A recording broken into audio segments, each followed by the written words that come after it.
Bismillahirrahmanirrahim. Assalamualaikum warahmatullahi wabarakatuh. Sebelum melanjutkan pembelajaran kali ini, kita awali dengan berdoa. Silakan KM dipimpin untuk berdoa. Sebelum memulai pembelajaran pada hari ini, marilah kita berdoa. Berdoa dalam hati, mulai. Berdoa selesai. Nah, materi kita adalah sistem produksi produk usaha. Ini kompetensi dasar dan indikator yang akan kita pelajari, menganalisis sistem produksi produk usaha, merencanakan sistem produksi produk usaha, indikator pencapaiannya kompetensi, menyimpulkan tujuan pembelajaran yang akan kita capai adalah menyimpulkan pengertian manajemen produksi, memilih perencanaan produksi, memutuskan perencanaan produksi, menyusun standar operating procedure. Nah, ini adalah sebelum masuk ke dalam materi, kita lihat sebuah tayangan video ini sebagai nanti kalian simpulkan dari tayangan video ini.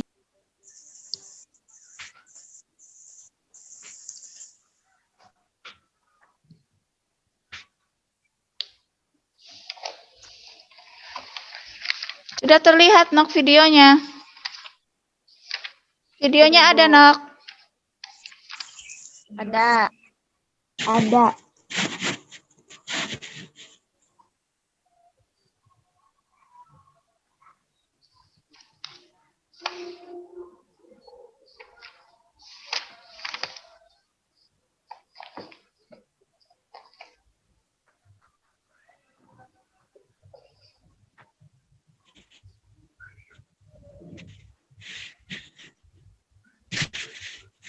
Kalian simpulkan. Ayo mau nyoba? Kesimpulan pada tayangan video tersebut, SOP atau POS pada perusahaan yang bermanfaat untuk mengatur jalannya sebuah usaha dengan standar-standar yang menjadi acuannya. Betul. Nah, untuk lebih jelasnya, kita pelajari materi mengenai perencanaan produksi. Pengertian manajemen produksi.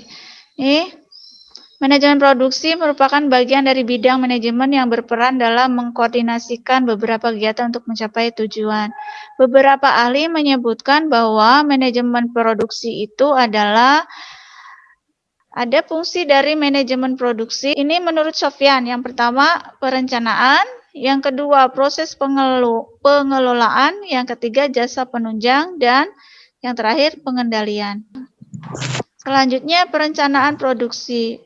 Proses pembuatan atau pengembangan produk baru itu ada 5 langkah. Pencarian gagasan, seleksi produk, desain produk, pengujian produk, dan desain akhir. Selanjutnya, setelah kita membuat sebuah produksi, maka kita harus mengetahui standar operatingnya, SOP-nya untuk usaha yang akan dilakukan dalam membuat sebuah produk.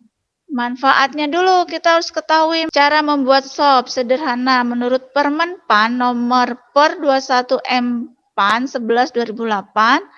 Prinsipnya harus memiliki kemudahan, efisiensi, efektivitas, keterukuran, keselarasan, orientasi pada pengguna. Ini cara membuat SOP, membuat susunan kerja, merencanakan alur kerja, melakukan proses wawancara, tulis bahasa, dan adakan evaluasi. Dari materi yang Ibu sampaikan, ada yang mau ditanyakan? Windari, Bu. Apa saja tahap dalam membuat SOP? Silakan siapa yang mau menanggapi pertanyaan dari Windari?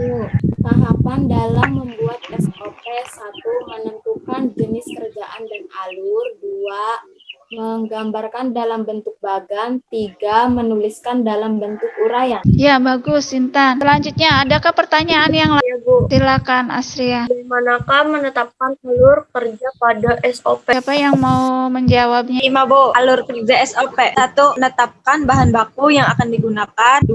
Membuat desain. 3. Memulai pengerjaan. Ya, adakah yang mau ditanyakan?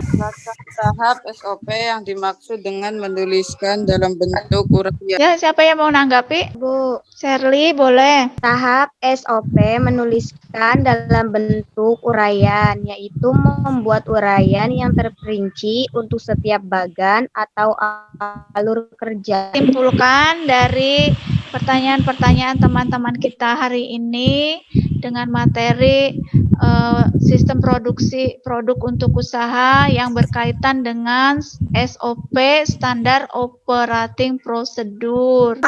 Ini Ibu, Ya, silakan. kesimpulan SOP merupakan suatu pedoman untuk melakukan tugas pekerjaan. Ya, bagus sekali. Jadi, kita simpulkan bahwa SOP itu adalah suatu pedoman atau acuan untuk melakukan tugas pekerjaan sesuai dengan fungsi dan alat penilaian kinerja, baik di instansi maupun non-instansi, usaha maupun non-usaha, berdasarkan indikator-indikator teknis, administratif, dan prosedural sesuai tata kerja, prosedur kerja, dan sistem kerja pada unit kerja yang bersangkutan. Kalau kalian sudah memahami dengan materi kali ini, untuk memperdalamnya lagi, kalian kerjakan LKPD dan evaluasinya. Nah, ini LKPD-nya.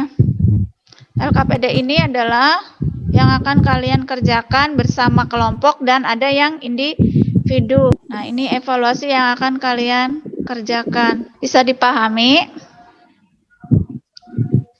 Ya, Bu. Jadi, pengerjaannya LKPD itu Ibu tunggu sampai pertemuan Ibu berikutnya, berarti ketika Zoom berikutnya dengan Ibu. Kalau evaluasi itu harus pengerjaannya harus secepat mungkin ya. Masih ada yang ditanyakan mengenai materi kita kali ini? Kalau sudah tidak ada, kita akhiri pertemuan kita kali ini juga berkaitan dengan waktu Ibu yang sudah habis. Kita akhiri dengan membaca doa yang dipimpin oleh Ayu. Belum mengakhiri pembelajaran hari ini, mari kita berdoa dalam hati, berdoa selesai. Alhamdulillahirrahmanirrahim. Hari ini kita sudah selesai dengan pertemuan kita kali ini. Kita akan ketemu kembali pada minggu berikutnya. Ibu Airi, Assalamualaikum warahmatullahi wabarakatuh. Waalaikumsalam warahmatullahi wabarakatuh.